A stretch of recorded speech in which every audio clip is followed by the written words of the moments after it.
Good morning po sa lahat. Mega love shout out.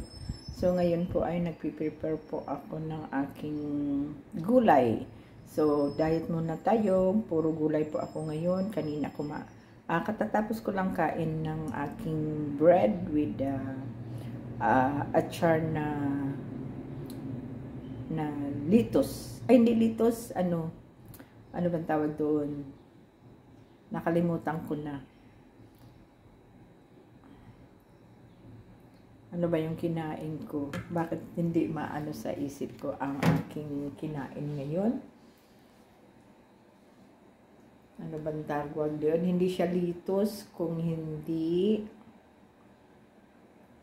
Bakit hindi ko maano yung anong aking kinain?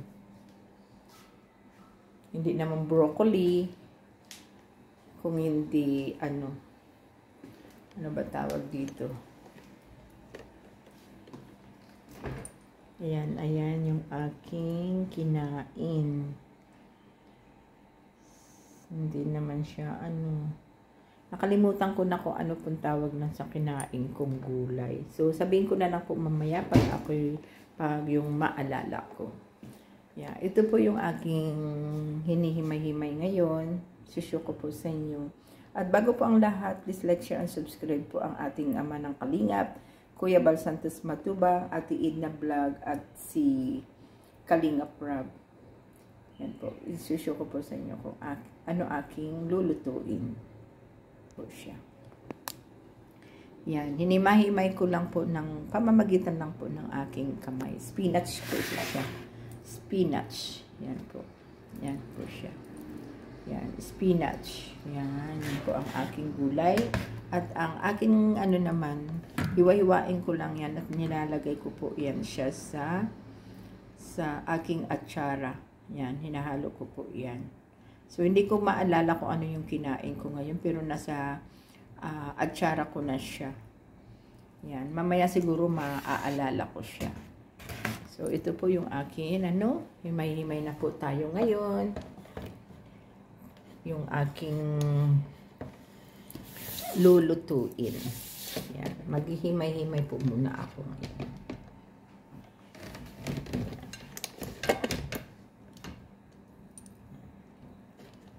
Yan. So, maghihimay-himay muna ako ngayon ng aking lulutuin. Yan. Yan. Inihimay-himay ko po kasi para pag yung kakainin natin ay easy lang po siyang kakainin.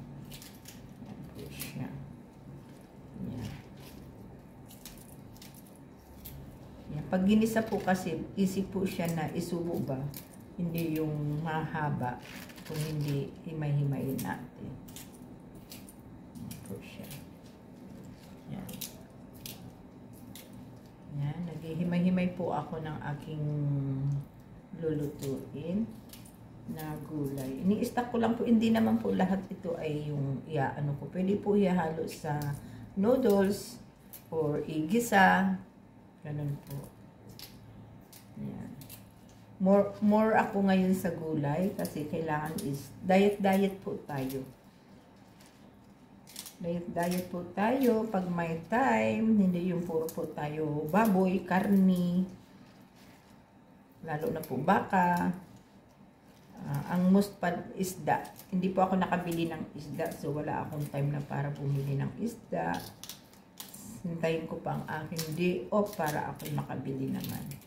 Kasi nung day off ko ay nakalimutan kong bumili ng aking isda. Ang paborito ko kasi talaga is bangus. Alam mo na yung natin. Ang national fish natin ay ang bangus. Yan. Mas maganda kasi yung ihiwalay yung dahon sa para kapag yung lutuin po siya ay madali na lang siyang isubo. Yan. Hinihiwalay ko po yung dahon sa tangkay. Yan. Kailangan mabilisan kasi yung oras, ang bilis-bilis po ng oras. Yan.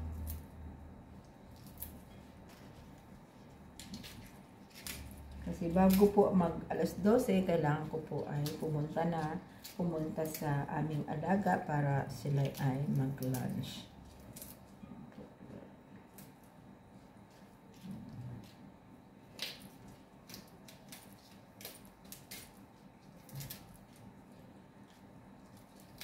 Kailangan po ay mabilis kasi yung oras po ay napakabilis po talaga. Yan, kailangan siya ay mabilis para matapos agad. Yan, dami pala nito. Akala ko po ay kunti na lang. Yan, inaano ko po yung mga gulay ko kasi kailangan po siyang kainin dahil kaysa yung masira na naman. Yan. Binubukod ko po yung dahon. Kasi ang dahon po ay easy lang po siyang maluto. Kaysa sa tangkay po niya. Yan.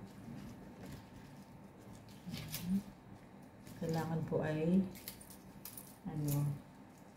kumain na po ako ng aking lunch, tinapay, pero ito ay piniprepare ko lang po ito para kung ano yung gusto kong lutuin ay yung easy na lang panglagay sa gulay. Kaya inaanda ko na siya para in case na gusto kong kumain ng gulay ay easy ko na lang na siyang lutuin. Yan. Kaya minamadali ko po ito para ay ready ko na po siyang lutuin. Mamaya pag ako'y magutom ay saglit lang po yan siyang lutuin. Pwedeng ihalo sa noodles or pwedeng ihalo sa egg. Yan. Lutuin po at ihalo sa egg. Yan, hindi rin pala po ako nakabili ng itlog. Kailangan po talaga ako'y bumaba para magbili ng itlog. Yan, gusto ko kasi kapag ako'y lumabas yung day off mo talaga ba? Para hindi kayong tatakbo-takbo. Yung easy ang ano natin paglabas. Ayan, hindi yung tatakbo-takbo po. Ayan.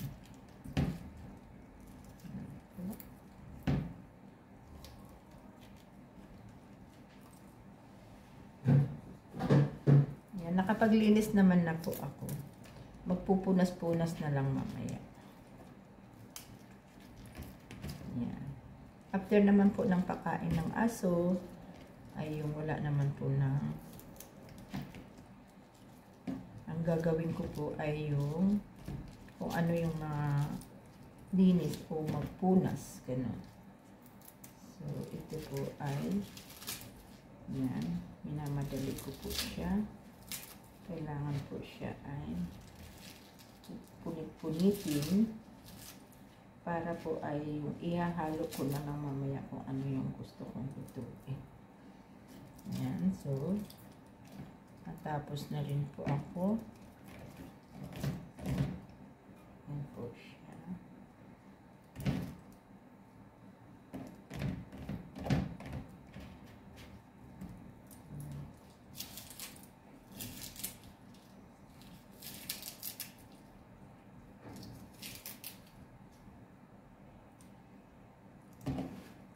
Yan, ito po siya yung aking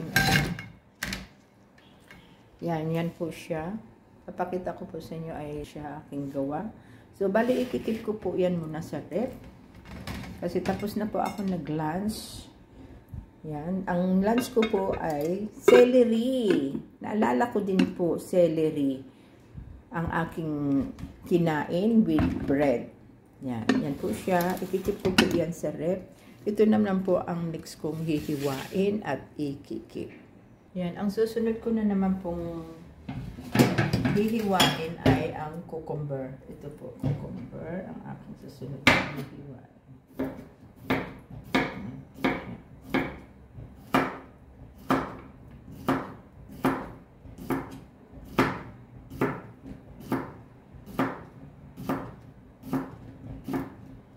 Ang cucumber po ay pwede naman po siyang kainin.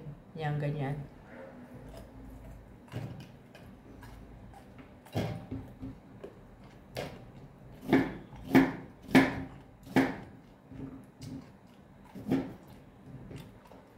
Kasi,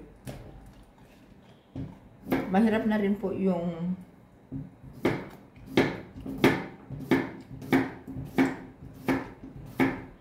masisira na naman po ito kapag hindi mo siya gawin ng ganito. So, at least, kapag yung ready na to luto, to eat, eh, magagawa mo na kung anong gusto mo.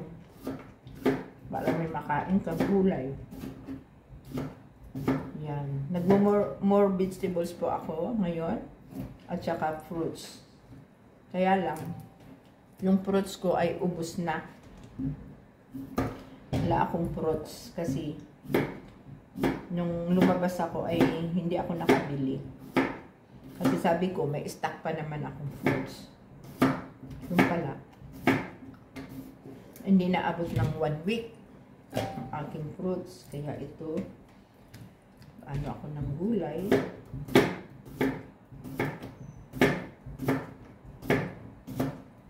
Cut ako ng celery at gulay para kung gusto kong kumain ay easy na lang po siya kainin o lutuin. Yan. Para yung kapag naka-stack lang po kasi sa drawer ng rep ay yung nakakalimutan ko siyang kainin o lutuin. Yan. Yan po, oh. Kainin ko.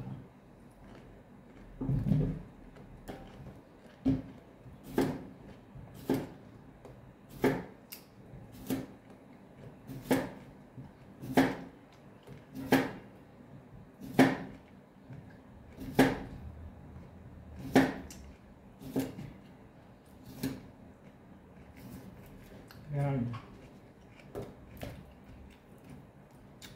Pwede ko pong ihalo yan sa ano. Isusuko po sa inyo. Matapos ko din siya. Ayan. Ang aking pipino. Yan. Bali, ikikip ko po yan para kung gusto kong kumain ay easy na lang po siyang kunin. Yan. At i-stack ko po sa rep. So, bali, dalawa na yung aking i-stack. So, hanggang dito na lamang po muna. Thank you for watching. Bye! Please like, share, and subscribe din po ninyo si Maricoy Kalingap Maripinida, Maricoy Angie Di Pera, ang dami ko pong Maricoy. Si Maricoy Catherine Official, kumusta na kaya? Kumusta ka na, Maricoy? Ganun na rin si Mariling Kunanan, Mariling Kunanan, dami ko pong Maricoy talaga. At thank you so much for watching. Thank you, bye!